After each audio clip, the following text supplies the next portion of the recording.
טוב, אנחנו מתחילים עכשיו, אז בלי עצירות. בשנייה זה שולח. הלו! כן, זה ג'וני קעקועים, צמוד לברדק. אתה פה? יופי, אני יוצא אליך. אני יכול לשים פה, נכון?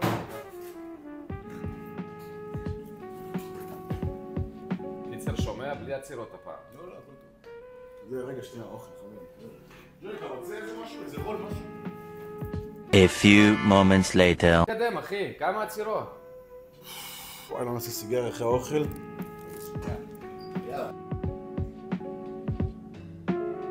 2,000 years later. יאללה, עכשיו אפשר להתחיל, זהו. כן, אפשר להתחיל ואפשר לסיים. רגע, אני הולך לשירותים שנייה, חכה רגע. One eternity later. הופה, זהו, יאללה בוא נתחיל. רגע, משהו. וואי, תראה את השעה. אני חייב ללכת לשירות. שמע, יש לי משמרת, מה, אתה נורמלי? עזוב, ג'וני, באמת, אתה לא רציני, אחי, אתה איטי מאוד.